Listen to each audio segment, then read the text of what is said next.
Muito bem, então, dando início aqui, né, ao nosso, né, segundo tempo, né, após, né, o nosso intervalo, já iniciando aqui também a gravação, vamos caminhar com o nosso próximo assunto aqui da teoria das provas criminais, qual seja ônus probandi, ou seja, quem tem o ônus da prova, que vão ser aqui também bem objetivos e pontuais, tá?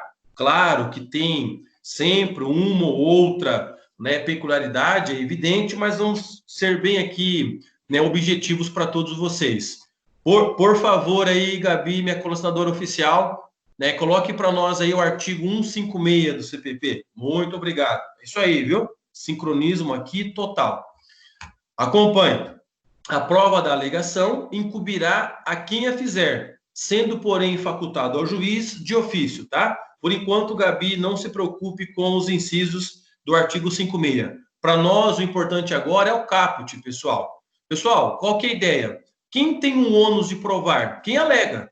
Que é o mesmo raciocínio do processo civil, do processo do trabalho, direito do consumo, via de regra, né, com aquela exceção da inversão do ônus da prova, lá nas relações consumeristas, né? Mas a ideia, a teoria geral do direito, ela consignou para nós essa regra, que se aplica de uma forma geral às disciplinas jurídicas. Então, quem alega vai ter que provar.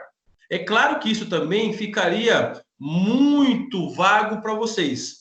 Então, o que eu vou pedir para vocês anotarem? Nós vamos anotar, então, qual é o ônus de cada parte no processo. Qual é o ônus probandi que o promotor tem no processo, ou o querelante nas ações penais privadas, tá? Então, qual é o ônus da acusação e qual que é o ônus da defesa no que se refere às provas criminais. Com base nisso, você vai perceber essa história de quem, né, alegar vai ter que provar, fica mais claro aí para vocês. Combinado? Então, anote aí no seu material. O ônus da prova compete. O ônus probandi, o ônus da prova, compete. Então, para você situar, estamos aqui na nossa primeira flechinha, ó, do slide. CPP, artigo 156, tá? Esqueçam por enquanto a segunda. Esqueça, a gente já fala da segunda flechinha, tá? Então, o ônus da prova compete. 2 pontos. Primeiro, a acusação. Compete a acusação. Esse primeiro A aí com crase, viu? Quem que não colocou a crase aí, coloque. Compete primeiro a acusação. Então vamos lá. O que compete à acusação? O que ela vai ter que provar? Complemente aí. Acusação. Provar materialidade,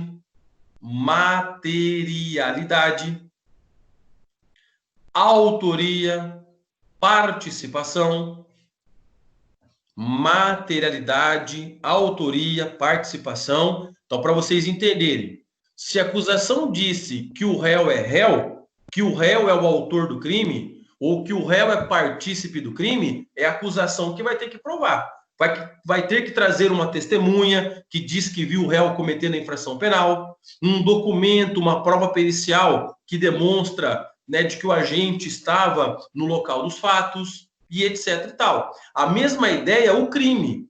Se a acusação disse que tem um crime, a materialidade desse crime, o fato criminoso, quem vai ter que provar a acusação. Se, por exemplo, diz que ocorreu um homicídio, a acusação vai ter que provar o homicídio, com um exame de corpo de delito, né, ou até mesmo por outras provas admissíveis em direito. Aqueles fatos que nós vimos anteriormente, se é fato criminoso, quem vai ter que provar é a acusação. Então, a materialidade, a autoria, a participação, complemente aí. O que mais que a acusação deve provar? Causas de aumento de pena.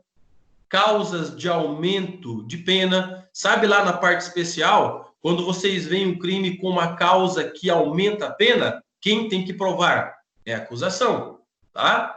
Então, por exemplo, né, é aumento de pena no homicídio, praticar crime contra menor de 14 anos.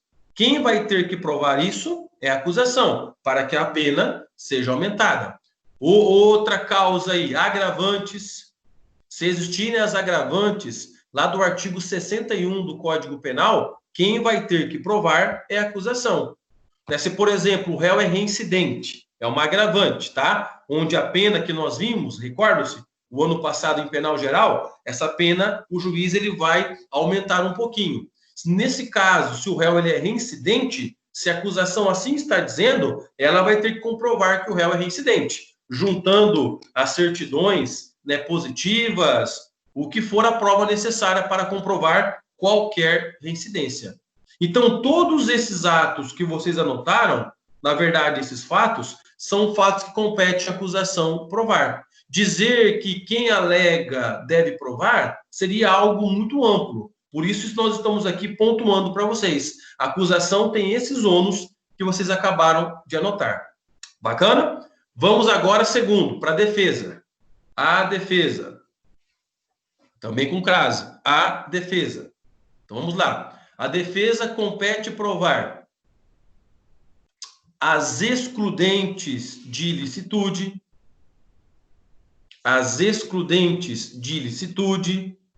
tipicidade ou culpabilidade. Excludentes de ilicitude, tipicidade ou culpabilidade. Que daí, pessoal, né, se vocês se recordam, em penal geral, o professor de penal geral já conversou comigo e ele falou que ele, né, disse muito a respeito dessa história de que crime é uma conduta típica, ilícita e culpável. Lembra-se? Mas se o réu, a defesa do réu, quiser negar esta tipicidade, essa ilicitude ou culpabilidade, para provar que o réu não cometeu o crime, é a defesa quem vai ter que comprovar isso. Por exemplo, não é crime se o réu agiu acobertado por legítima defesa. Se o réu alegar que ele está em legítima defesa, ele vai ter que provar esta excludente de ilicitude. Se o réu alegou que ocorreu a insignificância ou bagatela, ele, réu, vai ter que provar.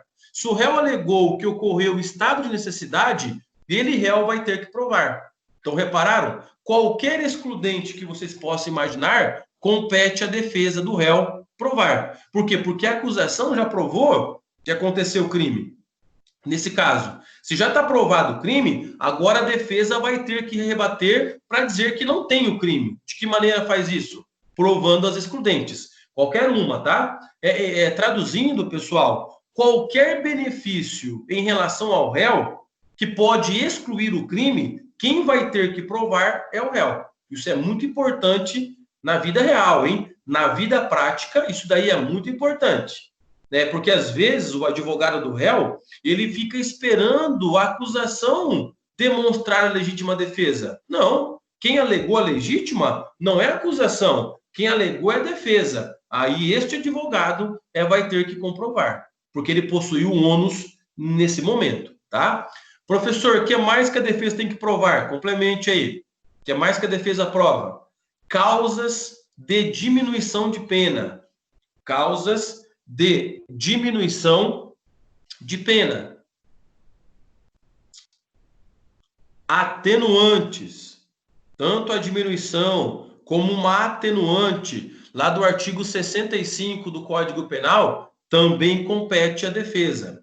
Se vocês se lembram, lá em penal geral, nós fizemos diferenciação entre causa de diminuição de pena, atenuante, entre causa de aumento de pena e agravante, lembra-se? Nós falamos a respeito disso lá em penal geral. Qual que é a nossa ideia agora? A nossa ideia é dizer para você que se a defesa alegou uma causa dessa de diminuição de pena ou de atenuante, quem vai ter que provar é a defesa.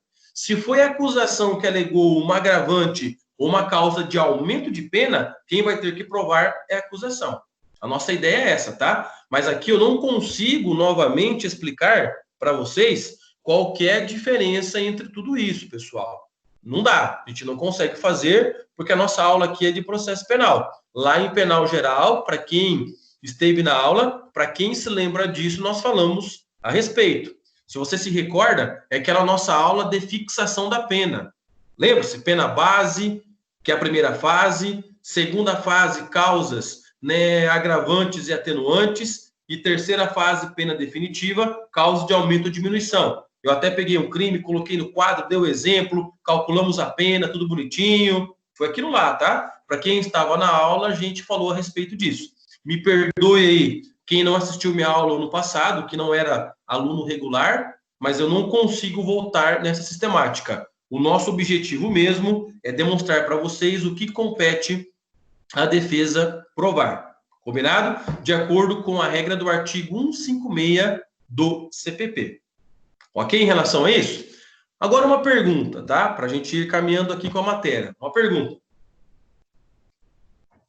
Vamos imaginar que a defesa não consegue provar a excludente da legítima defesa. Ela alegou a legítima defesa e não conseguiu provar.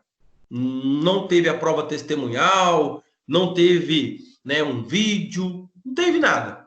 A acusação, por sua vez, alegou que o réu cometeu o crime, de que o réu é o réu. Mas também a acusação não conseguiu provar isso.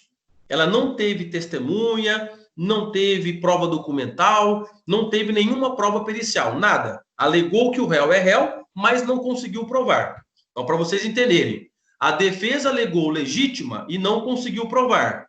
A acusação alegou que o réu é réu e não conseguiu provar. Agora vem minha pergunta: o que o juiz faz nesse caso? O que o juiz faz nesse caso? Imagine lá no final do processo, tá? Imagine também que o juiz nem de ofício produziu prova. O juiz também não correu atrás de produção de prova, porque no processo absolve o réu. No artigo 156, vocês vão ver lá nos incisos que o juiz pode fazer prova de ofício, mas não é o caso, tá? Então o juiz também não fez prova de ofício. Quem falou aí comigo, por favor? Samira absolve o réu? Conforme a Samira absolve o réu, deixa eu ver aqui, né? O Guilherme absolve, a Adriane absolve, o Gerson indúbio pro réu. Gerson, uma salva de palmas para você, pessoal. Exatamente isso, viu? Né? Claro que tanto a Adriane, o Guilherme, a Samira me responderam que o juiz vai absolver. Mas o que eu queria escutar, na verdade, ler de vocês? O indúbio pro réu. Porque, se você se lembra da aula de princípios, lá no início das nossas atividades, eu falei sobre o indúbio pro réu, recorda-se? Nós falamos a respeito disso, tá? Inclusive, foi o nosso último princípio. Se não me engano, o nosso último princípio, que foi a primeira aula online, se não me falha a memória, tá? E eu falei a respeito disso, que esse indúbio pro réu, nós apenas iremos aplicar na sentença. Quando, professor? Quando o juiz ficar na dúvida se pode ou não condenar o agente criminoso, se condena ou não. Se condena ou absolve, absolve ou condena. O juiz tem dúvida. Se ele ficar na dúvida, o que ele vai fazer? Aplicar o indúbio pro réu. Por que isso? Em razão do ônus probandi. Agora faz sentido. Porque o ônus probandi não foi, né, cumprido. Quem tinha que provar não conseguiu. E como o juiz tem dúvida, porque tem insuficiência de provas, para ser mais preciso aqui, ó, Código de Processo Penal, artigo de número 386, inciso 7º, porque o juiz ele tem insuficiência de provas, ele vai absolver o réu pelo princípio do indúbio pro réu. Então, isso é muito importante, tá? Então, é por isso que, na prática, advogados criminais mais experientes ficam aguardando o promotor comprovar o que alega. E se o promotor não comprova o que alega, o advogado faz uma defesa mequetrefe mesmo, porque ele não vai conseguir provar legítima, por exemplo, uma defesa bem superficial, e o juiz vai aplicar o indúbio pro réu, porque o juiz não tem prova suficiente para a condenação. Muito bem constatado aqui pela Gabi, ó. O juiz absolverá o réu, mencionando a causa na parte dispositiva, desde que reconheça, inciso 7º, não existir prova suficiente para a condenação. Que princípio é esse, professor? Indúbio pro réu. Na dúvida, por não ter prova suficiente para condenar, porque a acusação não conseguiu cumprir o ônus probandi, o juiz ele absolve o réu. Né? Quem me respondeu a absolvição, tudo bem, também acertou, mas eu queria que vocês lembrassem que era um indúbio pro réu nesse caso para ser aplicado. Então, sintetizando aí, muito importante isso, tá? Anote a síntese, lá na primeira flechinha ainda do slide.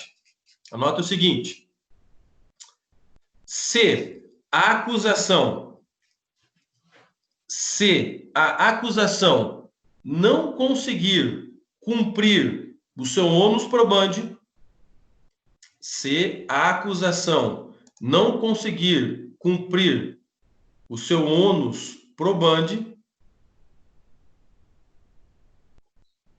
bem como a defesa também não cumprir, bem como a defesa também não cumprir, o juiz, ao proferir sentença,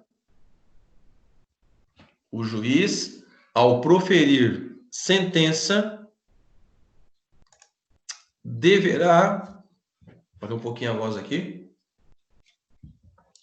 O juiz, ao proferir sentença, deverá absolver o réu. Deverá absolver. Repare, viu? Absolver, com L, de Luiz, de Liliana, de Laila, tá? É absolver, porque se o juiz absorver o réu entrou nele, né, galera? Então não dá, né? Então vai absolver o réu, aplicando o princípio do indúbio pro réu. Aplicando o princípio do indúbio pro réu. Indúbio pro réu. Em latim, viu? Ó, indúbio pro réu. Este réu em latim. Indúbio pro réu. Se você se lembra na aula de princípios, eu me esgoelei para dizer que o indúbio pro réu só se aplica na sentença. Lembra-se que durante todo o processo penal é indúbio pau no réu? É indúbio pau no réu. O processo penal não é favorável ao réu. Se você fizer uma análise das regras, o processo penal ele vai caminhar. Aí lá na sentença, que é o último ato do processo, aí sim, se tiver alguma dúvida, por insuficiência de provas, nós aplicamos o indúbio pro réu. Então, nesse caso, o juiz vai absolver o agente criminoso. Mais uma vez, onde você encontra o fundamento do indúbio pro réu? No artigo 386, inciso 7º do CPP. Beleza, galera? Resolvido aí? Sossegado? Podemos seguir? Vamos, então, ali para a segunda flechinha, tá? Agora sim, a segunda flechinha, que se vocês também se recordam, falamos a respeito disso de maneira mais rápida quando estudamos os princípios. Qual que é o nosso princípio desse momento agora na segunda flechinha? Princípio da proibição da autoincriminação. Então, vamos lá. Princípio da proibição da autoincriminação. Professor, tem fundamento legal? Sim. Constituição Federal, artigo 5º, inciso 63. CF, artigo 5º, inciso 63. LXIII. Princípio da proibição da autoincriminação. Que se você já tiver, né, raciocinado, já tiver aí concluído, é muito simples. O que significa esse princípio? Significa, por favor, me digam, o quê? O que significa esse princípio? Tudo bem, a Gabi colacionou aqui, muito bem, né, Gabi? Mas qual que é o significado desse princípio? Vocês podem me ajudar, tá? Quem me ajuda aí, por gentileza? Vamos lá. Isso, Adriane. Não pode produzir prova contra si, né? Não pode produzir prova contra o próprio interesse. Na verdade, né, esse não pode é no sentido de que é vedado. Ninguém tem esta obrigação, tá? Mesmo que o réu queira, ele não pode. Ele tem essa proibição. Ou seja, em razão do ônus probandi. Quem vai ter que provar que o réu é a acusação, e não o réu. Não ele vai dizer, né, de que eu sou o réu. Tanto é que nós veremos isso, que a confissão do réu, né, quando o réu confessa o crime, como única prova do processo, não pode condenar o réu, em razão do princípio da proibição da autoincriminação. Ninguém tem o dever, a obrigação, né, de produzir prova contra o próprio interesse. Isso daí, pessoal, fica muito claro aqui, ó, no nosso inciso 63 do artigo 5º da CF. O preso será informado de seus direitos, entre os quais o de permanecer calado. Professor, cadê o princípio? Está aqui implícito. Falou aqui algo expresso, mas que tem relação, né, com esse princípio. Por que ele pode ficar calado? Porque ele não é obrigado a falar nada que lhe prejudique. Ele não é obrigado a produzir prova contra o seu próprio interesse. Então, esse princípio, ele é uma decorrência evidente da regra aí do inciso 63 do artigo 5º da Constituição Federal, o que na prática é importantíssimo. E a polêmica, a velha polêmica, né?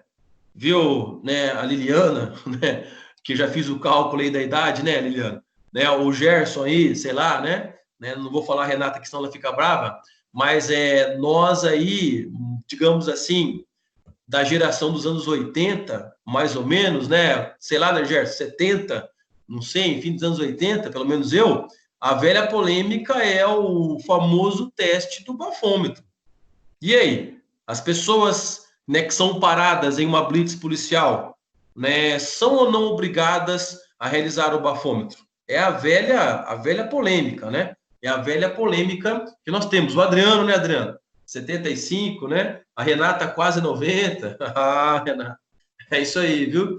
Então é a velha polêmica. Até que ponto nós temos que fazer? Pessoal, prevalece o entendimento de que ninguém é obrigado a fazer bafômetro, tá? Tanto é que vocês veem, possivelmente nas reportagens, dizendo que o réu, o agente lá, se recusou a fazer o teste. Algum problema? Nenhum problema, ele não é obrigado. Tudo bem que a polícia poderá se utilizar de outras provas. Hoje, a palavra do policial como testemunha, vendo que o agente está bêbado, embriagado, já é suficiente, tá?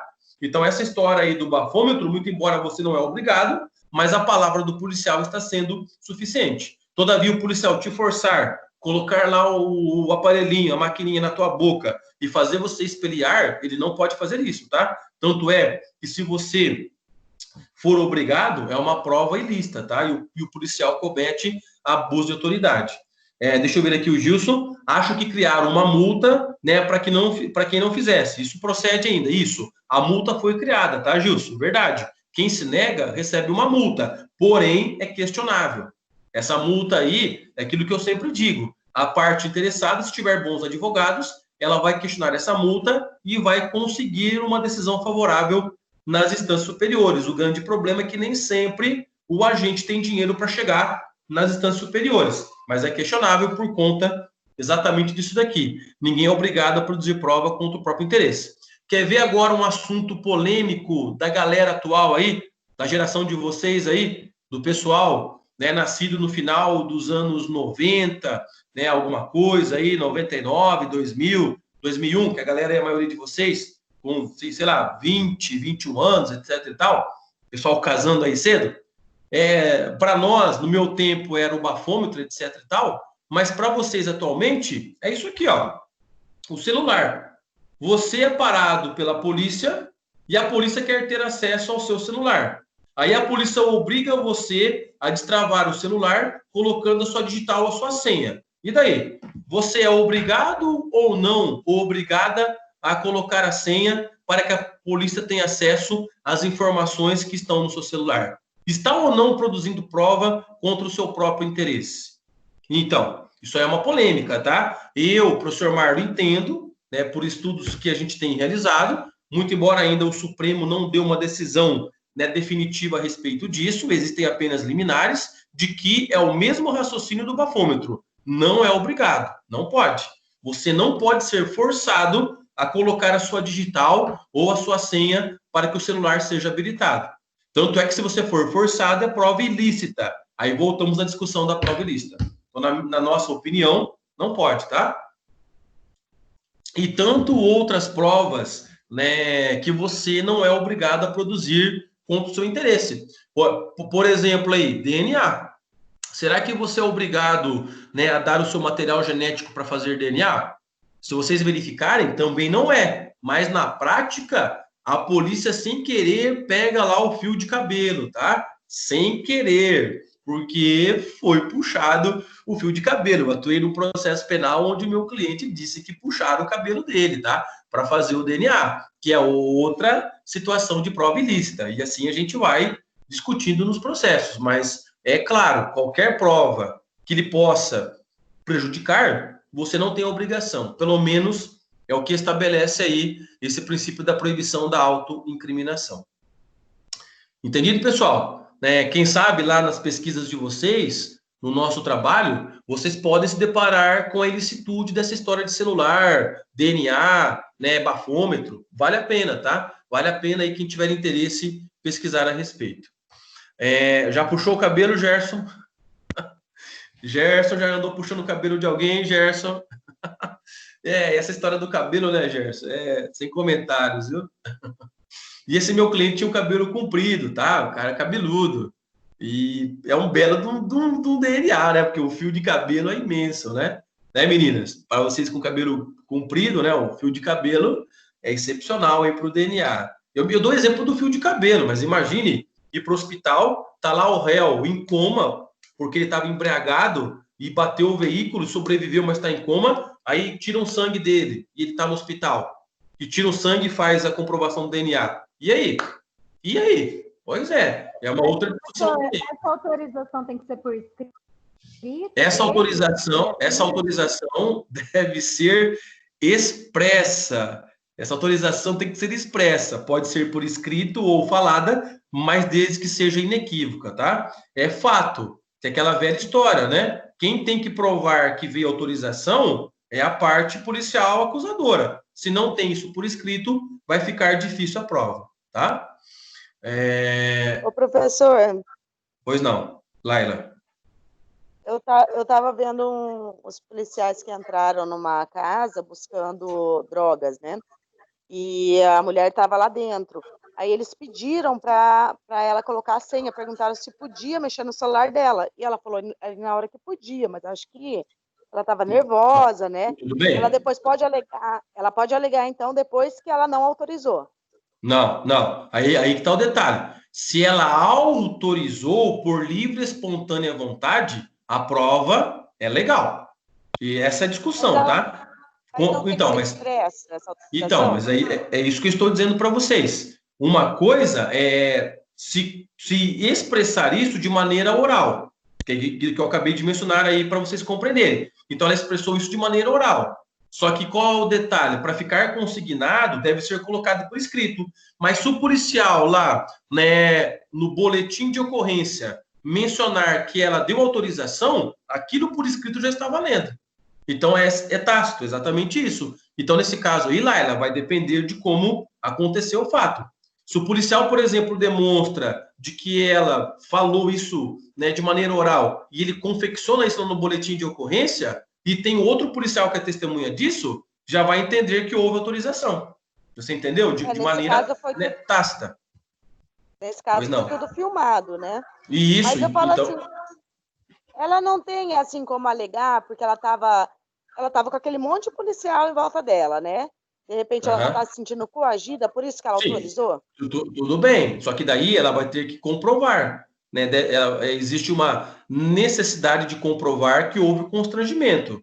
De que maneira? Forçando. Não é porque os policiais estavam ali na residência dela, de que ela está constrangida e automaticamente liberou a utilização do celular. Não é pura e simplesmente assim. Então, assim, ela vai ter que demonstrar que houve uma coação. Por exemplo, uma lesão no braço, no pescoço, alguma coisa ela vai ter que demonstrar nesse sentido. Mas não é porque ela foi surpreendida no momento e com medo dos policiais ela autorizou. Então, não dá para fazer isso, tá?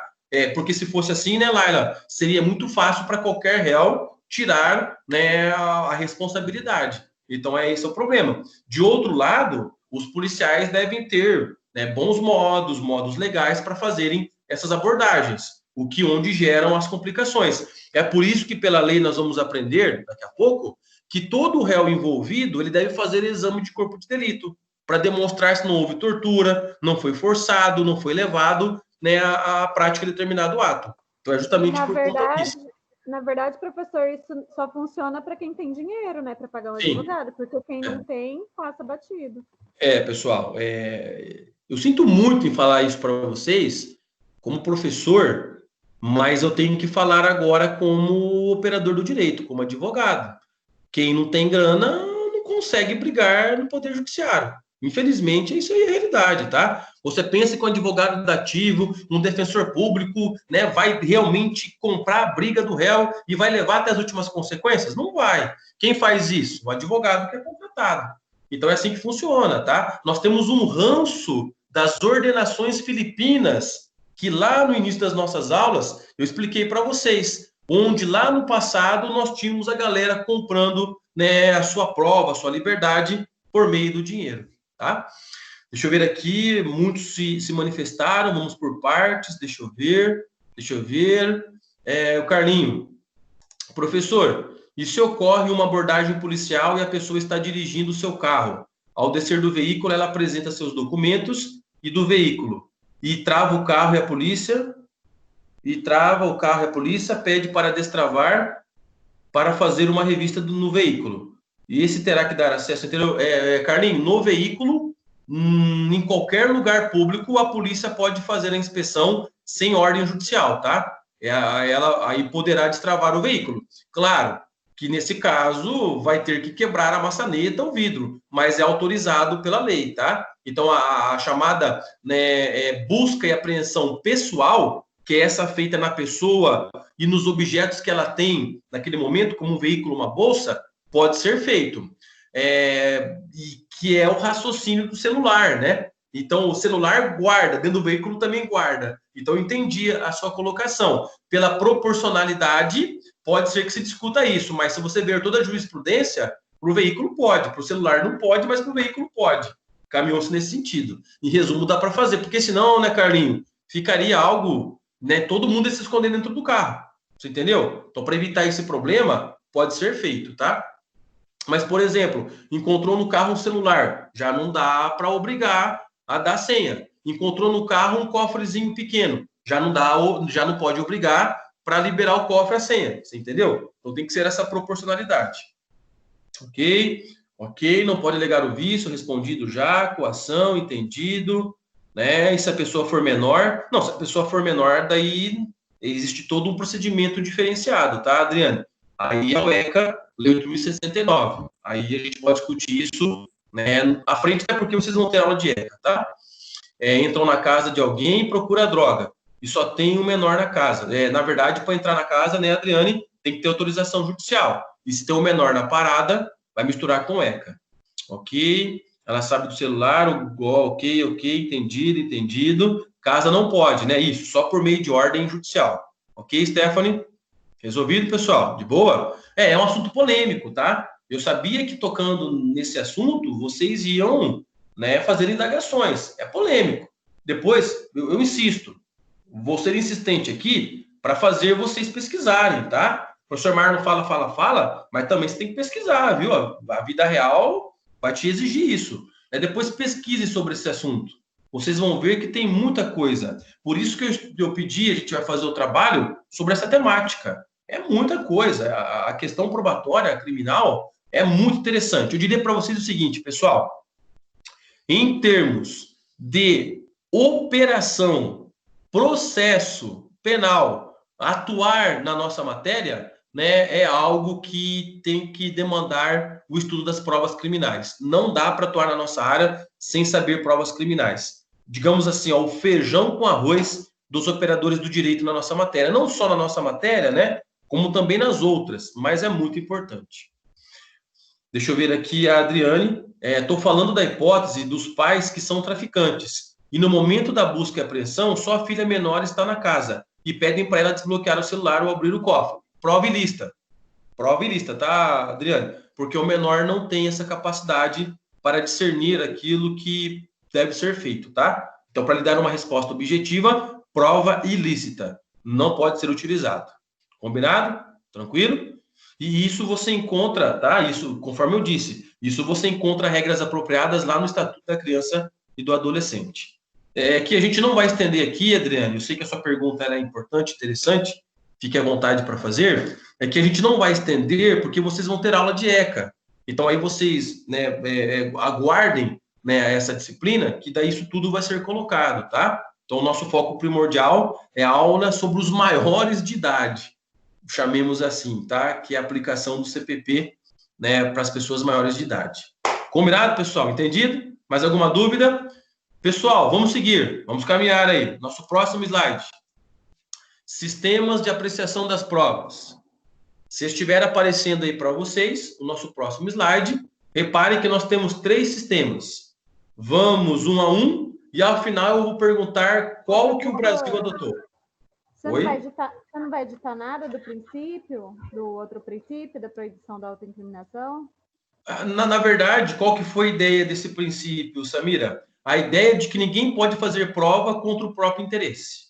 A ideia é essa, tá? E aí existem esses exemplos, né, que nós colocamos para vocês. Mas a ideia é de que não se faça prova contra o próprio interesse. Combinado, Samira? Pode ser assim? Por quê? Porque se a gente for falar de todos os exemplos, é muito polêmico. Você entendeu? Então, assim, né, a gente não quer, né, colocar algo ali escrito para vocês, porque isso pode ser modificado. Você pode encontrar juiz que entende que o bafômetro é legal. Forçar o que eu disse para vocês que uma maioria pensa que não é. Então, é justamente nesse sentido. Tá bom? Positivo, então, beleza. Positivo. Oi? Eu tô sem um slide aqui. Esse que você vai falar, número 6. Isso, item 6 agora, tá, Laila? Item 6. Qual que é o título do item 6, Laila? Sistemas de apreciação das provas. Sistemas de apreciação das provas. Então, o que nós vamos fazer, Laila, os demais? Nós vamos ver os 3 sistemas, que está aqui no slide, tá? Vamos um a um. Obrigado, Gabi. Aí sim, hein, Gabi? Gabi, você me surpreende, viu? Parabéns, parabéns. Surpreende para positivo, tá? Para dizer que tudo você resolve aí, né? E nos resolve aqui os problemas. Pessoal, nós temos aqui 3 sistemas e ao final eu pergunto qual que o Brasil adotou, beleza? Primeiro sistema, sistema da certeza moral do juiz. Sistema da certeza moral do juiz. Então, anote. Nesse sistema... E dá-lhe os memes, hein? E, galera, vocês não prestam, viu? Dá-lhe os memes. Nesse sistema... Eu nem sei como é que comecei a frase agora, até me perdi. Depois que eu vi esse cachorrinho aqui. Como é que tá a frase aí, pessoal? Sistema da certeza moral do juiz. Só me relembra a frase aí, por favor. Nesse sistema. Obrigado, Laila. Nesse sistema, o juiz possui... Nesse sistema, o juiz possui a discricionariedade para acatar ou não uma prova. Possui a discricionariedade para acatar ou não uma prova. Vírgula. Sem ter que fundamentar a sua decisão. Possui a discricionariedade para acatar ou não uma prova, sem ter que fundamentar a sua decisão. Pessoal, nesse primeiro sistema, a prova vai ser ou não acatada pelo juiz. Por exemplo, o professor Marlon, advogado do réu, ele apresenta uma prova testemunhal. O juiz vai dizer se acata ou não. Eu quero essa prova, vem para o processo. Eu não quero essa prova, então não vai para o processo. Por que você está fazendo isso, excelência? Não importa, eu não tenho que fundamentar. Mas por quê? Porque não quero fundamentar. Não vou dar nenhuma fundamentação na minha decisão se eu acato ou não. Será que o Brasil adotou esse sistema? Será que é assim que funciona? O juiz, quando recusa uma prova, ele não se manifesta? A prova que foi apresentada, será que é esse? Não sei, tá? Segundo sistema. Vamos lá. Segundo sistema. Sistema da certeza moral do legislador. Sistema da certeza moral do legislador. Que de moral o nosso legislador ultimamente tá mal, né? Tá bem mal, bem mal. Mas vamos lá. Nesse sistema, a lei cria uma hierarquia entre os meios de prova. Nesse sistema, a lei cria uma hierarquia entre os meios de prova e o juiz é obrigado a seguir a hierarquia.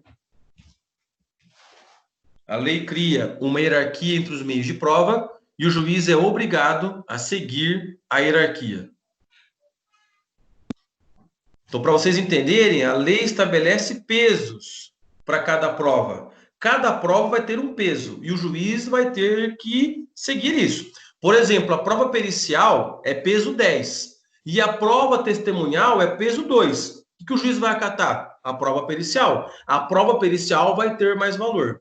Será que no Brasil nós temos essa hierarquia? Será que é assim que funciona? Ou o juiz não é obrigado a seguir essa hierarquia? Não sei. Vamos para o terceiro sistema. Terceiro sistema. Sistema do livre convencimento motivado. Sistema do livre convencimento motivado. Complemente. Nesse sistema, o juiz é livre para acatar uma ou outra prova. O juiz é livre para acatar uma ou outra prova.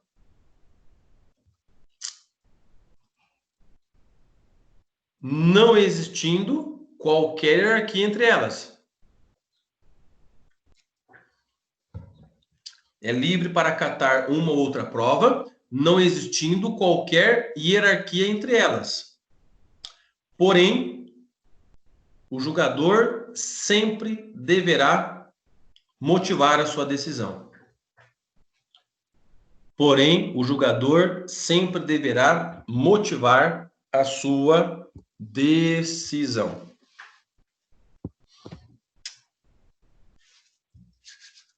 Muito bem.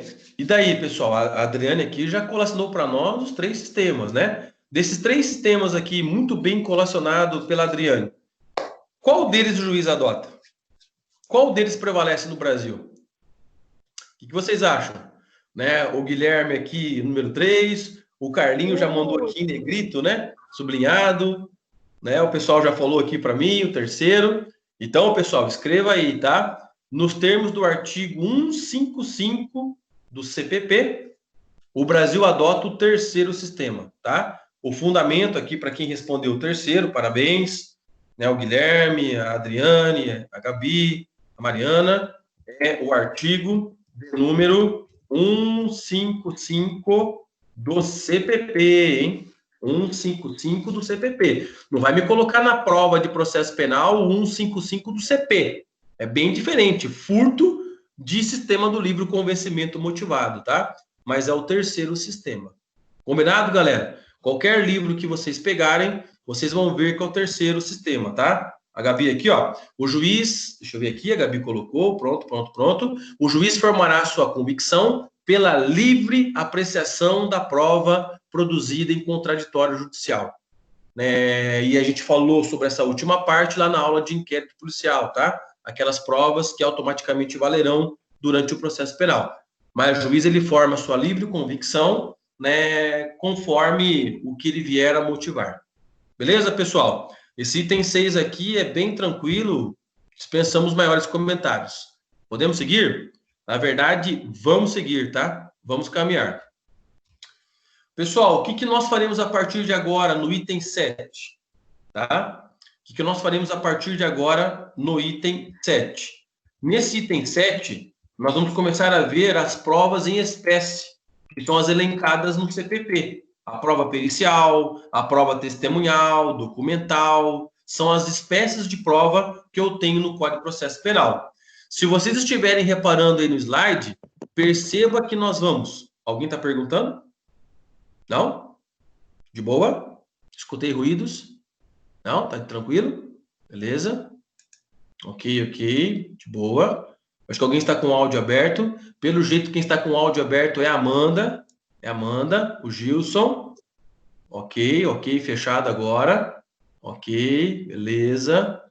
Amanda, semana passada, né, Amanda? Eu me lembro da semana passada, viu, Amanda? Deixa quieto, tudo bem. Faz parte. Isso, Amanda, isso. Eu ia falar para clicar em cima, né, do microfonezinho, beleza, tá? Mas tudo bem, é que dá eco, tá? Aí acaba atrapalhando um pouquinho, mas tá de boa. Pessoal, se vocês estiverem percebendo, nós vamos do artigo 158 ao artigo 250 do Código de Processo Penal, falando sobre as provas em espécie. Então é artigo pra caramba. Professor, vamos ver um a um? Claro que não. Não dá, tá? O que nós vamos fazer? Nós vamos ver as regras mais pontuais de cada uma dessas modalidades. É isso que nós vamos fazer, tá, pessoal? Eu peço aí para vocês a compreensão, porque é humanamente impossível. Na verdade, nem estava na ementa de vocês essa história aqui. Quando foi criada a ementa pela primeira vez. Eu acrescentei, mas eu acrescentei com a finalidade de comentar os tópicos mais importantes. Porque senão a gente fica aqui um bimestre inteiro falando sobre isso. Um bimestre inteiro, tá?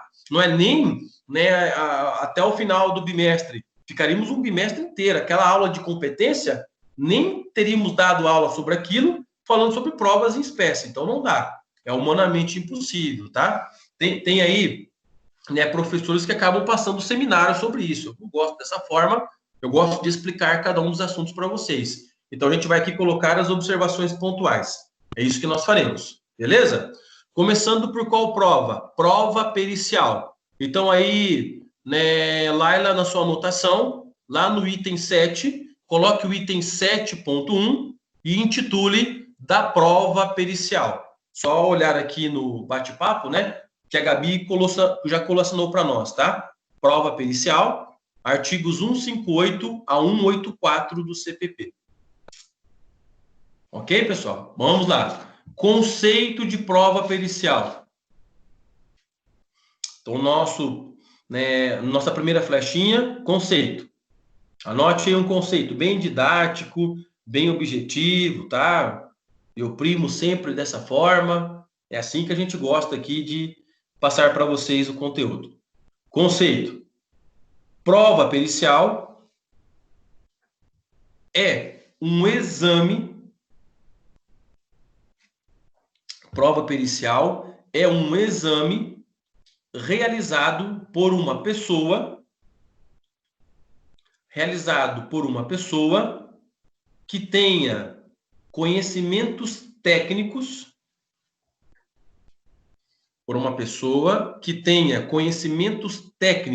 ou científicos,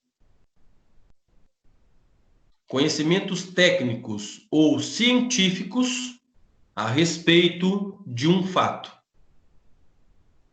Conhecimentos técnicos ou científicos a respeito de um fato. O exemplo típico, né, Adriane? É o médico perito. Na verdade, que pessoa é essa? O perito.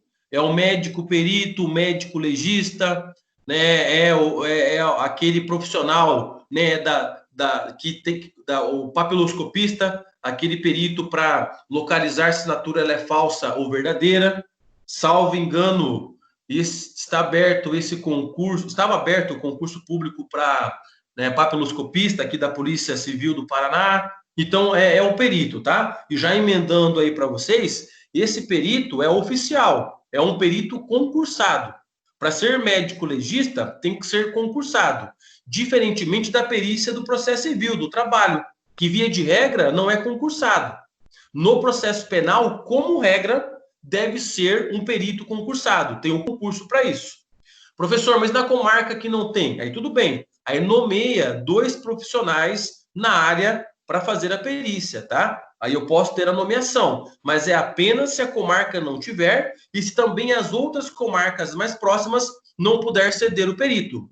Porque alguém se recorda o ano passado, né, naquela nossa semana jurídica do ano passado, que tivemos a palestra de um perito na faculdade, que ele veio de Maringá para fazer a palestra para nós? Alguém estava nesse dia aí na palestra, pessoal, do perito? Lembra-se disso, pessoal? Então a Samira disse que sim. Então esse perito, se vocês se lembram, ele disse que ele respondia por aproximadamente quase que 50 municípios. Era toda uma região para ele fazer a prova pericial. Ele nos falou que ele tinha um raio de aproximadamente 400 quilômetros para ele fazer perícia. né, numa quinta-feira, por exemplo, hoje, ele está em Paranavaí. Numa sexta-feira, ele estava lá em Umuarama. Num sábado, ele está lá, né, em Jandaia do Sul. Pra vocês terem uma ideia. Então, esse perito, ele responde. Então, é justamente quando não tiver esse perito que daí eu tenho, né, a nomeação de pessoas por parte, né, da autoridade judiciária. Aí eu vou ter a nomeação de profissionais da área, tá? Mas, via de regra, o nosso perito, ele é oficial, ele é concursado. Esse rapaz que fez a perícia para nós, esse rapaz aí que deu a palestra de perícia para nós, ele é concursado na área, tá? Então, é por isso que ele é um perito oficial. Ele tem um conhecimento específico para atuar nessa matéria. Ok? Bom, enfim, um conceito aí bem didático para vocês compreenderem. O que eu quero chamar a atenção mesmo na prova pericial? O famoso exame de corpo de delito. Que eu creio que todos vocês, quando iniciam o curso de Direito, querem saber a respeito disso, né? Eu fico imaginando a galera do primeiro ano, né? Os alunos do primeiro ano, que vão lá na voadora, já pensam que vão aprender direito, que já sabe tudo, né? Que não sei o quê, que questiona. Mal sabe o que espera pela frente, né? Mal sabe que é um dia após o outro de conhecimento, né? Aí a galera já pensa que vai aprender, que não sei o quê. Não é bem por aí, tá? Porque exame de corpo de delito é algo que é estudado nem processo penal no relativo à prova pericial. Que é isso que nós vamos colocar, tá? Então anotem aí, exame de corpo de delito. Para quem é do meu tempo aí, exame do corpo do Benito. Exame do corpo do Benito. Deixa eu ver, ok, beleza. Ok, Gabi, obrigado como sempre. É isso aí, viu? Então vamos lá. Exame de corpo de delito é uma perícia realizada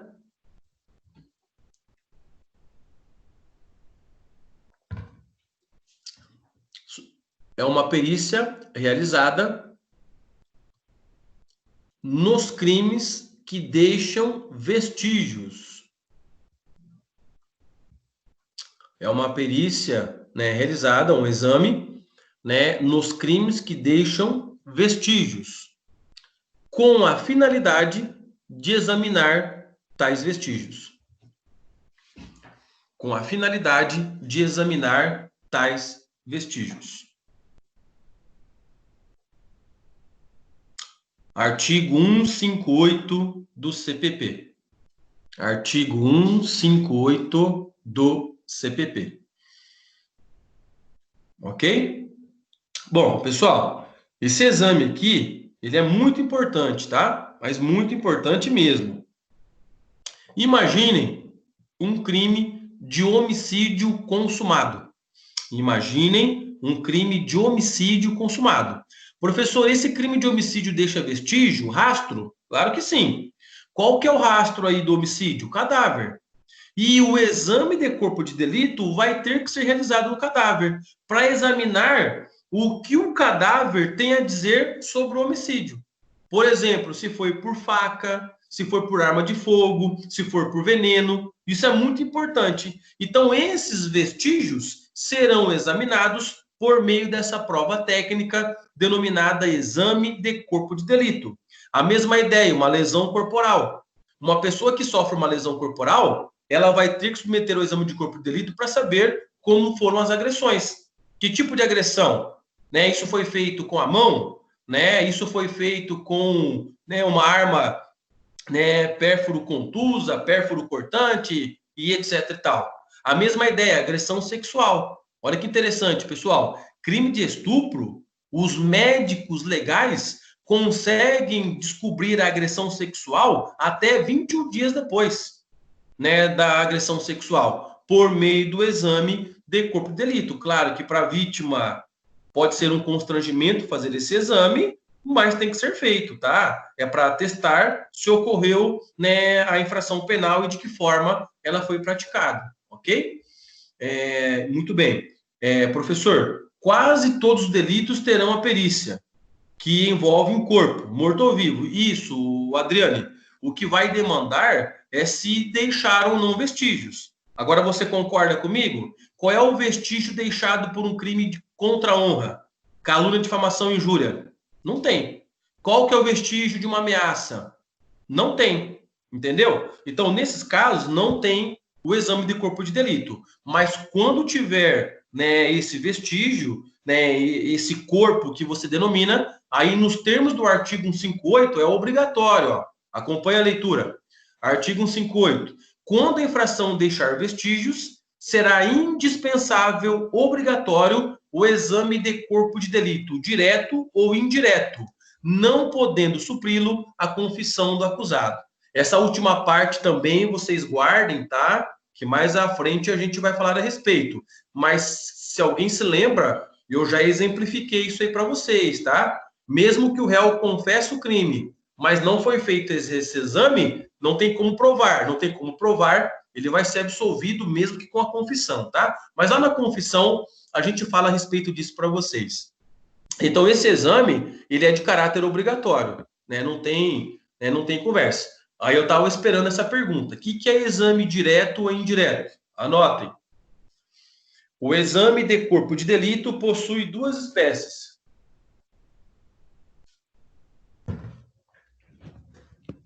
O exame de corpo de delito possui duas espécies. Quais sejam? Primeira, exame direto. Exame direto. Já complemente, que é aquele realizado pelo próprio perito nos vestígios. Que é aquele realizado pelo próprio perito nos vestígios. Ou seja, é a prova pericial propriamente dita. É a prova pericial propriamente dita. Pessoal, o exame direto é o que vocês estão pensando até agora sobre o corpo de delito. É localizar o cadáver e o médico legista fazer um exame dos vestígios. É o próprio perito realizando, né, o exame pericial. É aquilo que vocês até então têm informação de exame de corpo de delito. É propriamente a prova pericial. Ok? Por quê? O que é o indireto? Segunda modalidade. Exame de corpo de delito indireto. Exame de corpo de delito indireto. Complemente. Que é aquele realizado indireto agora, tá? Segunda modalidade, indireto. Que é aquele realizado quando não for possível realizar o exame direto, porque os vestígios desapareceram. Que é aquele realizado quando não for possível realizar o direto, porque os vestígios desapareceram. Ah, esse daqui é legal, hein? Esse aqui é legal. Então, para nós, basta um ou outro, tá? Um ou outro sendo realizado vai ser, né, importante para comprovar a infração penal. O exame direto, tranquilo, vocês perceberam. E o exame indireto? É só para vocês entenderem, pessoal, o exame indireto, tá? O exemplo aí do dia a dia. Qual que é o exemplo do dia a dia? Lesão corporal leve. Artigo 129, caput do Código Penal. Concorda que a agressão, a lesão leve, mais cedo ou mais tarde vai sarar? Os hematomas não vão ficar presentes para o resto da vida? Lesão leve, tá? Não me refiro a lesão grave nem gravíssima, quando perde uma perna, perde os dois olhos, as duas orelhas. Não falo isso, tá? Eu falo lesão leve. Um soco no olho. O soco no olho vai ficar o olho roxo, verdade. Mas vai ficar isso eternamente? Não vai. Então, quando esses vestígios desaparecerem da lesão leve, entra em cena o exame indireto, que vai ser realizado, né, para suprir a falta do exame direto. E daí eu pergunto para vocês, né, quando isso é feito, de que maneira isso é feito, né? E quando não há o perito oficial no local da infração e a vítima vai até o hospital para realizar o exame? Nesse caso aqui, Guilherme, o detalhe é o seguinte, tá? O que demanda é a perícia oficial, que é o exame direto. O que a vítima pode, nesse caso aí, ser enquadrada, se ela fizer no hospital particular, é o exame indireto. Isso que nós vamos falar a respeito agora, tá? Ok? Então, seria o indireto, exatamente isso. Quer ver que bacana, então? Por gentileza aí, Gabi, se você puder, Gabi, colacione para nós o artigo 167 do CPP. 167.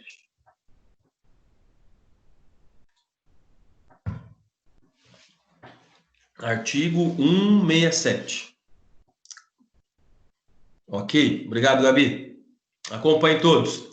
Não sendo possível o exame de corpo de delito, que é o direto, por haverem desaparecido os vestígios, a prova testemunhal poderá suprir a falta. Sabe o que é o exame indireto, pessoal? Pelo artigo 67, uma testemunha. Se uma testemunha viu o sujeito A agredindo a pessoa de B, e os vestígios na pessoa de B desapareceram, essa testemunha é suficiente para provar o corpo de delito.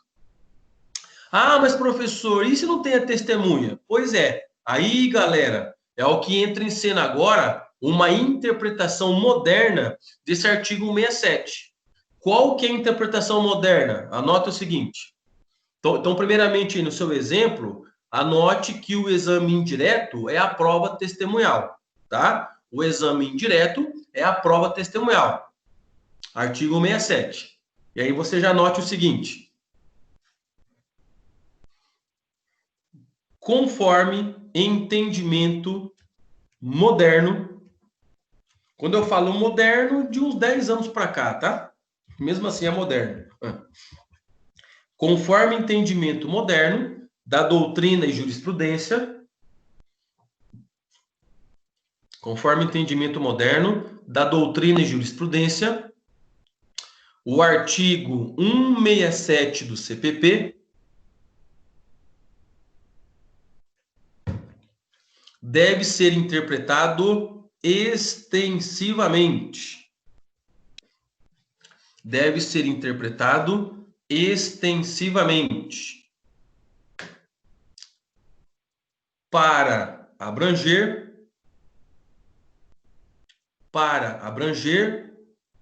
outras espécies de prova, que não apenas a prova testemunhal. Para abranger outras espécies de prova que não a prova testemunhal. Ok, Guilherme? Que exemplos de outras provas? Um exame particular, né? Uma prova documental, um vídeo, manchas de sangue, fios de cabelo, dentes. É agora que você esperou a tua vida inteira, né, do direito, desde quando você se conhece por gente que pensou estudar direito, para chegar à conclusão por que o goleiro Bruno, ex-Flamengo, foi condenado naquele caso emblemático da Elisa Samúdio. Recordam-se? Porque o cadáver desapareceu, os vestígios sumiram, mas por que ele foi condenado? Ele foi condenado porque tem um exame indireto. Qual que é o exame indireto? Manchas de sangue, fios de cabelo que foram encontrados dela no veículo que era de propriedade do Bruno. O que levaram a concluir que ele acabou tirando a vida daquela menina, também com outras provas indiciárias que foram apresentadas naquele caso. É por isso que ele foi condenado. Ele foi condenado sem o corpo, sem o cadáver, porque tinha o exame indireto. Eu tenho certeza que muitos de vocês se lembram desse caso do goleiro Bruno, né, chegaram a essa conclusão aqui. Eu me lembro quando eu dava aula e estava o caso do goleiro Bruno, a galera já vinha na voadora, né? Falei assim, calma, pessoal, aguenta aí, que nós vamos dizer no momento apropriado, no momento oportuno. E o momento é esse. Concorda comigo? Como é que eu explico isso para o primeiro ano? Como é que você explica isso para a galera do primeiro ano? É impossível, pessoal. Não dá, tem que ser uma coisa seguida de cada vez. Isso é o direito, vocês entenderam? É uma coisa com calma para vocês irem compreendendo. Para você entender isso, tem que saber a diferença de exame direto, indireto, delito que deixa vestígio, não deixa vestígios, e etc e tal. Então, é por isso que nós chegamos nesse momento e agora faz sentido.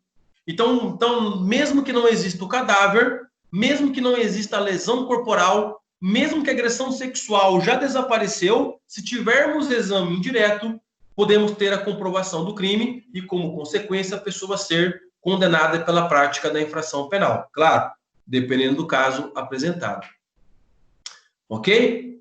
Pessoal, eu garanto para você, tá? Sobre prova pericial, exame de corpo de delito, qualquer prova que você fizer que caia prova pericial, eles vão perguntar isso, tá? Então, tome esse cuidado. É justamente por conta, né, dessa história aí do exame direto e indireto. Alguma dúvida até aí, pessoal? Se alguém quiser se manifestar aí, pode dizer. Fique à vontade. Sim ou não? Ok? Alguém se lembra dessas duas expressões aqui, ó? Que eu não vou falar, tá? Porque eu já falei sobre isso.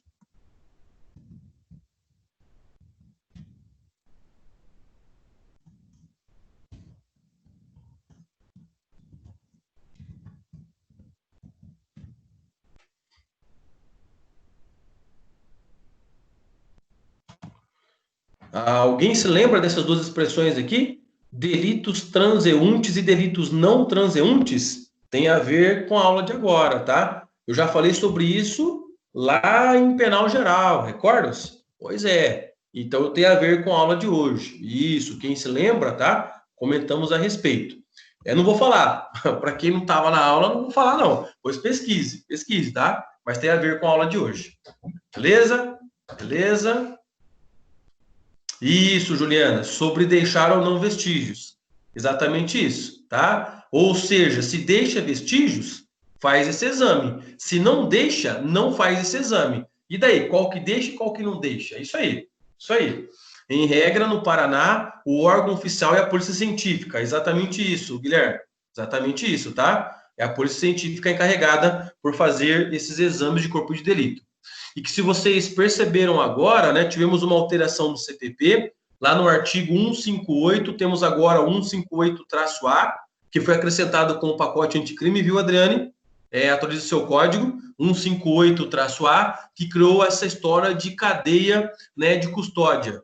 Depois vocês deem uma lida a respeito, que é para vocês verem como que este exame ele vai ser coletado, né? Como que o exame direto deve ser feito, tá? Depois vocês deem uma analisada nesse artigo 158-A. Beleza, mano? Entendido, pessoal? Pessoal, eu sei que nós poderíamos falar mais de exame de corpo de delito, de prova pericial, mas nós vamos ter que seguir com a matéria, tá? Né? Enfim, vamos caminhar aqui com a nossa segunda modalidade de prova, interrogatório. Vamos lá, item 7.2. 7.2, interrogatório. Então aí, Laila, se você estiver vendo aí, não estiver vendo, a Gabi vai colacionar aqui no nosso, né, chat, ok? Obrigado, Gabi. Interrogatório, né, CPP, artigos 185 a 196. Interrogatório, 185 a 196. O que é o interrogatório, pessoal? O interrogatório é escutar o réu. É a palavra do réu sobre a prática da infração penal. Por isso que é um pleonasmo dizer que o réu é interrogado, porque só o réu pode ser interrogado.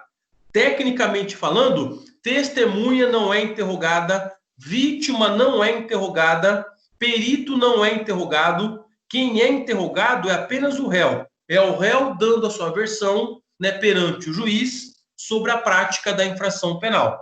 Por isso, o interrogatório do réu. Né? Nem precisava falar réu, apenas interrogatório. Eu até coloquei aqui, ó, do interrogatório. Mas se vocês verem o Código de Processo Penal, ele comete o pleonasmo do interrogatório do acusado. Então é para você saber que é apenas o réu. Só o réu, hein? Na prova objetiva, lembra disso, hein? Lá nas questões objetivas dá para fazer aí uma questão bacana a respeito dessa informação. Entendido, pessoal? Bom, e aí, galera, um detalhe importante, tá? Né, o réu, ele não é obrigado a falar se ele não quiser durante o interrogatório. Ele, conforme acabamos de mencionar anteriormente para vocês, ele tem direito ao silêncio. Ele pode ficar em silêncio. Tanto é que o artigo 5º, 63 da Constituição Federal, ninguém é obrigado a produzir prova contra o próprio interesse, exemplifica que o réu pode ficar em silêncio. Nós inclusive, já falamos, ó, o preso será informado de seus direitos, entre os quais o de permanecer calado. Ele pode ficar calado? Ele pode nada falar? Sim. Tanto é que deve ser comum para vocês, se já assistiram reportagens a respeito disso. Tentam lá entrevistar o réu e ele não fala nada. Né? Pergunta para o réu o que tem a dizer sobre o caso, ele não fala nada, porque é direito dele ficar calado. Agora vem a minha pergunta. O silêncio, o calar dele, pode ser utilizado contra ele? Ou, numa linguagem mais aí comum, quem cala consente? Já escutaram aquela expressão de quem cala consente? Será que no processo penal quem cala consente? Não, não, verdade. Samira, parabéns, Guilherme, né, Adriane, não. Por quê? Por que quem cala não consente? Por que quem cala não consente? Porque tem que ter prova? Isso, Mariana, tem que ter prova. Prova do quê? De que o réu é réu, concorda? E quem diz que o réu é réu? Quem tem o ônus de provar. Quem tem o ônus de provar que o réu é réu? A acusação, pessoal. É por isso, tá? Tudo bem que tem aqui o princípio da proibição da autoincriminação, mas no processo penal, o réu que cala, ele não consente porque o promotor vai ter que provar que ele é réu, em razão do ônus probandi. Então, é justamente por conta disso que o silêncio não pode ser interpretado contra o réu. Tanto é verdade, tá? CPP, artigo 186, parágrafo único. Vocês chegam a essa constatação. Gabi, se você puder, Gabi, direto no parágrafo único, tá? Do artigo 186. O silêncio do réu não pode ser interpretado, né, em seu desfavor, porque ele tem esse direito e não poderá ser, né, utilizado porque compete a acusação provar. Ó. Parágrafo único. O silêncio que não importará em confissão não poderá ser interpretado em prejuízo da defesa. Pessoal, aprenda isso, tá? Vocês podem achar esta norma aqui injusta, algo que a sociedade não concorda, você também não é obrigado a concordar, mas nós temos uma técnica em processo penal.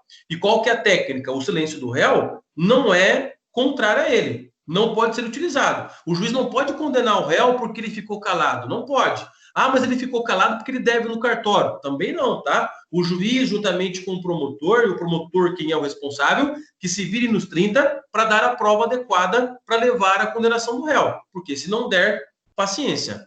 Então, esse silêncio do réu não pode ser interpretado contra ele. Mais uma regra que provavelmente vocês queriam saber desde o primeiro ano e não tinha essa informação.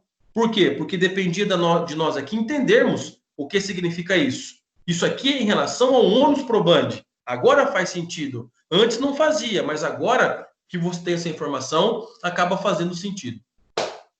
Beleza, pessoal? De boa, tranquilo? Interrogatório é tipo isso. Deixa eu ver aqui, Adriane. Não há presunção no processo penal. Isso, via de regra, não tem presunção, tá? Porque nós temos que demonstrar a certeza do ocorrido. Muito bem, um raciocínio nesse sentido aí sim, Adriane. Exatamente isso, tá? Beleza? Mais alguma dúvida? Ok, de boa, tranquilo. Interrogatório virtual. Inclusive, nesse momento, né, é o que mais se faz em face da pandemia, né? O interrogatório por videoconferência. Artigo 185, não é de que, Adriane? Artigo 185, parágrafo 2º a 6º do CPP. Pessoal, atenção. A ideia básica do interrogatório é que o réu, ele vá na presença física do juiz, na audiência presencial, né, não online, na audiência presencial, ele chegue perante o juiz e o juiz começa a escutá-lo para o juiz poder tirar ali das informações do réu informações importantes ao processo penal. Porém, se vocês perceberem aqui no interrogatório virtual, conforme os parágrafos 2º e 6º do artigo 185, é possível que se faça isso por meio de videoconferência, tá? Aqui até a Gabi colecionou para nós, ó, todos esses parágrafos. Estão vendo aí? Então, nesse caso, é possível que se faça por videoconferência. Repare o parágrafo 2º, ó, do artigo 185. Excepcionalmente, o juiz, por decisão fundamentada, de ofício a requerimento das partes, poderá realizar o interrogatório do réu preso por outro recurso, por sistema de videoconferência ou por outro recurso tecnológico de transmissão de sons e imagens em tempo real, desde que a medida seja necessária para atender a uma das seguintes finalidades. Pessoal, muito embora esse parágrafo 2º falou de réu preso, também interprete réu solto, tá?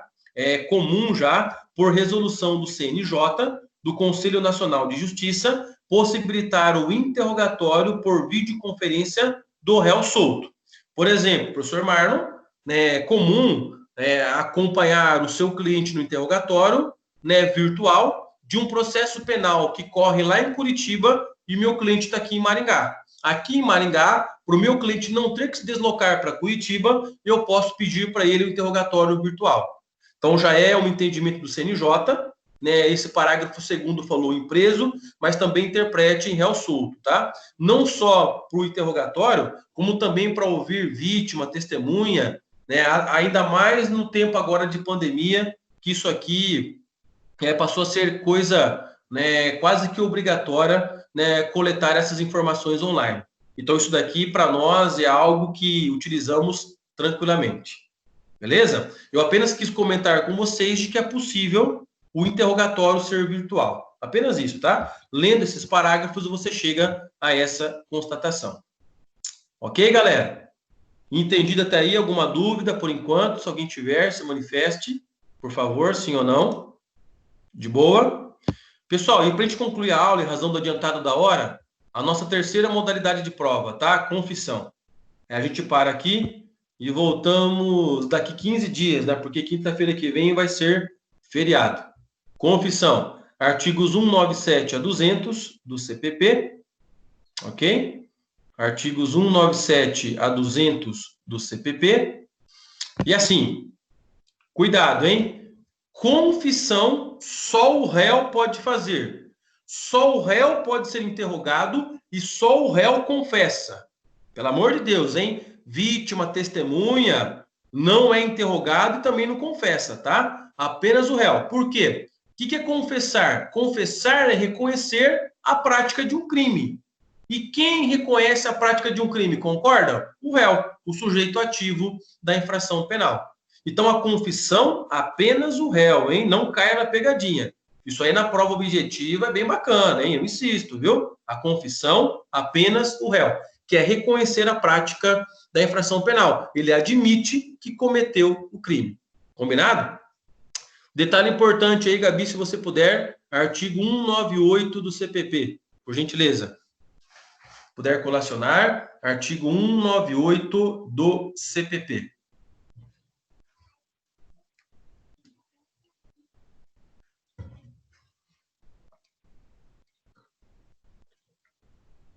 Vamos lá, ok? Muito obrigado. Gabi, é 198. Acho que você inverteu, tá?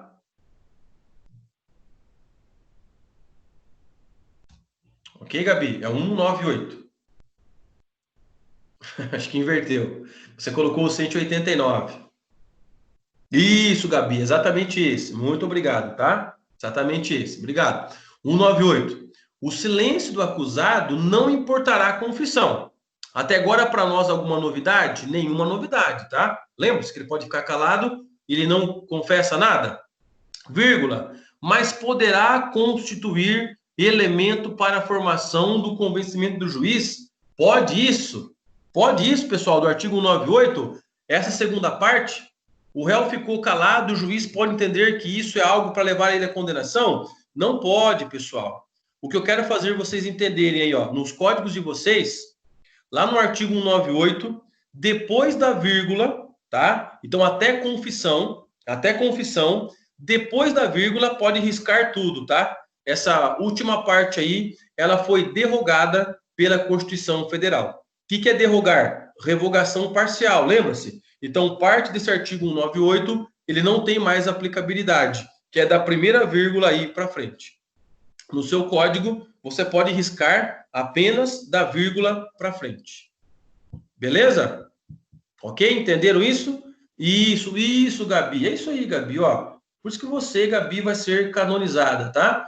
Ou seja, qual que é a nossa interpretação? O silêncio do acusado não importará a confissão. Ponto, tá? E para nós concluirmos a aula, pessoal, a confissão, como única prova, não pode condenar o réu. Anote uma OBS aí. OBS.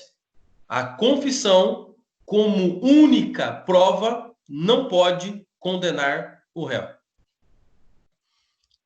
A confissão, como única prova, não pode condenar o réu. Por que que não pode? A gente concluir a aula mesmo agora com chave de ouro, hein? Me responda, por que que não pode? Vamos ver se entenderam. Por que que a confissão, como única prova, não pode condenar o réu? Quem se habilita? Se alguém puder aí, chute ou fale. Porque ele pode estar mentindo para proteger alguém? Mais ou menos, não é um caminho por aí, Renata. É outro caminho. Por causa do ônus probante da acusação? Isso. A resposta é essa. Por quê? Porque quem tem que provar que ele é réu é ele que está confessando? Não. Quem tem que provar? A acusação. Então, é justamente em razão do ônus probandi que a confissão por si só não pode condenar o réu. Exatamente isso. Parabéns, viu? Para Renata, né, para Gabriele, ok. Para Adriane, para o Carlinho, é isso aí. Entendido aí, Renata? Ficou claro, então? Ficou compreendido, pessoal? Entendi. Ficou? Beleza. Pessoal, finish por hoje.